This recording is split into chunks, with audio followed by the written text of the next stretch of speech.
Hi guys, this is me Colleen again. This is a video about the butternut squash and kale tart that you guys wanted. I'll get there. This is the third time trying to record it. Anyways, here is my ingredients. I have already started some of the stuff. Let's see if I can get it in the background. It's not going to get any closer. Anyways, I have got butternut squash here that I've baked, and one butternut squash cut up, seasoned, and this is my seasonings.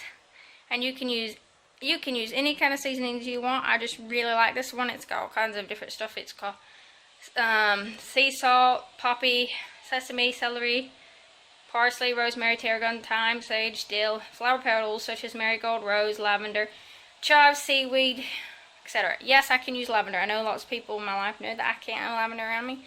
I seem to tolerate this well.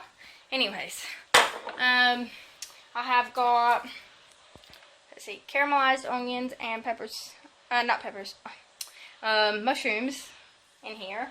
4 mushrooms, 2 caramelized onions. I have cooked down a bit of kale. See, that amount, about that amount. It's about a really good big handful, and I've cooked it a bit with some water and some apple cider vinegar. You could use any kind of vinegar you'd like, really, any would work. Balsamic would be really nice. Anyways, okay, I've got 2 cups of, well, 1 3/4 cups of flour, or 263 grams of flour, and then I've just put in about 113 grams of butter, or 1 stick of butter, and some salt, and I'm going to rub it until it's like sandy grains. Okay, I'm getting there now. I've started rubbing it. I still need some more. I prefer preferably doing it by hand. I do have a food processor, but I think that personally it just doesn't turn out right for me. It may work for you, but to me, I think as well is that you have more love in your food if you take time to make it. I sometimes think that convenience ruins some food.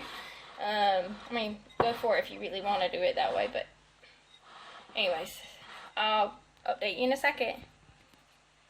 Alright guys, so that's what it looks like, and we're going to put about 3 tablespoons of water or so.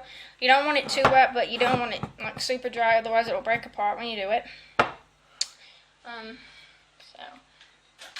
put in the spoon, and so about 3 tablespoons. I guesstimate a bit, but that's what it should be.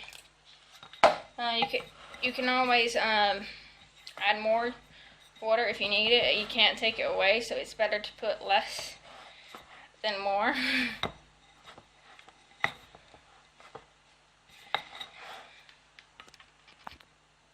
Alright, I'm going to add about a little tiny bit more because it's not quite enough. Just like I said, you don't want too much in it because it should pretty much come together and not be like super sticky when you get it out. Anyways, I also have here a pie pan. It's quite a big one. You can do less, but I like my filling that kind of spread out. And I've buttered it.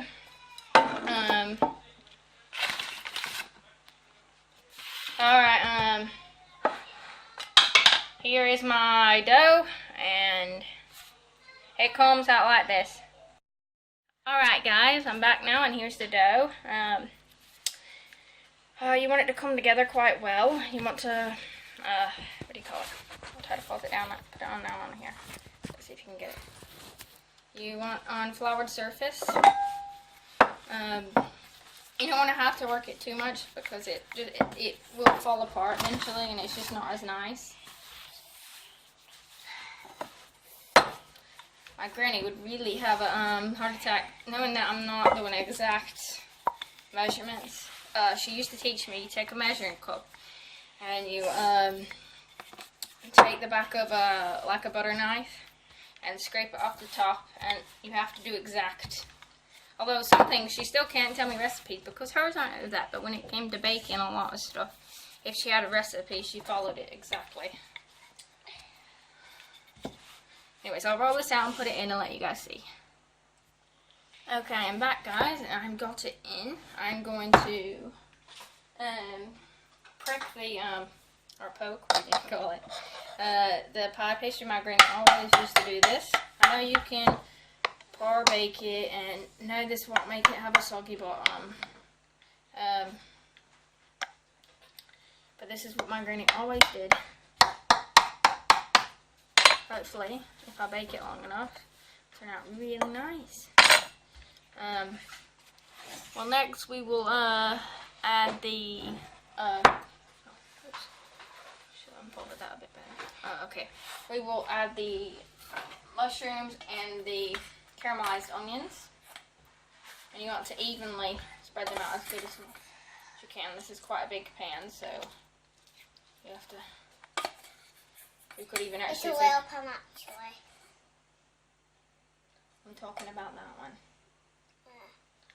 You could have actually done a few more onions in this one, but if it's just a normal size pie pan, that measurements will do.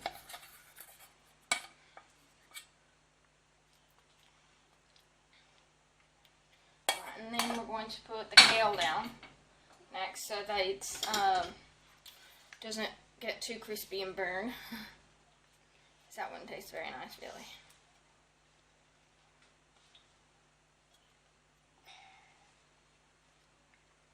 Mom, that must have been what my tongue looked like.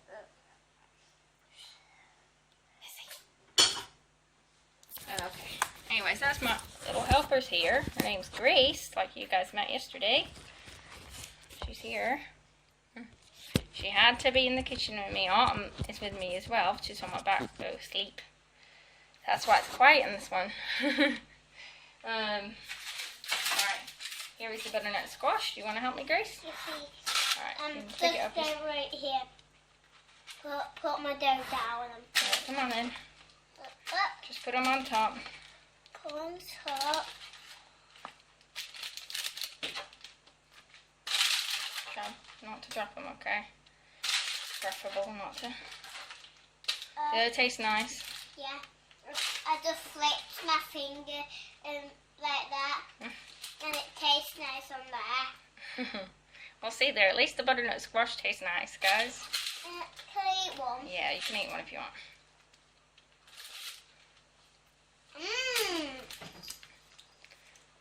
Alright, so we've got the butternut squash on now, and we're going to put the cheese. I've only, not necessary, cheese is not, in a minute, not this cheese over. Cheese is not necessary, anyway. I rather sleep on the back. I rather sleep on the back. Okay, anyways, I'm back, guys, now, and the cheese is on. And it's only about 20 grams. You don't really need cheese for this one, but you can add it. Can I do? It's just a sprinkling. And if you wanted to go completely vegan, obviously you'd have to take the butter out of the pastry and use some of, I think, like Vitalite or whatever that stuff is, like margarine. And you'd have, and the good thing about this one would be good with like a top crust if you went vegan. 1 minute, guys. 1 minute, guys. New people here to watch. Alright, and then you season it with, we'll use some of this then, because I really do like this. It's got all kinds of really yummy stuff in it. Yeah. I love that. Anyway, so there's the pie. I'm going to cut now. I've got a filling in. I'm going to cut the sides. I'm going to cut the sides off. You can make it all decorative at the top with the crust, but I'm not a decorative kind of person. Can I have this now? Yeah, for a minute. So this is, I'm going to guess, I can tell you in the next part of the video of how long this will take, because I've not actually made this before. So a lot of this is guesstimation. But here it looks like, and we are going to put it in the oven at about 350 Fahrenheit, and like, I think it's like number 6 gas, and I can't tell you what is Celsius, but I will post on the video what temperature it should be. Alright. Watch this, Mummy. Alright, I'm going to pause now. Okay, guys. Well, this is the end product. If I can get it. There we go. There is the pie. And I'll tell you how it tasted. There is the corn I'm going to have with it. And I even made some gravy because my partner always likes sauce with it. So I can't get that in the picture. Alright, thank you.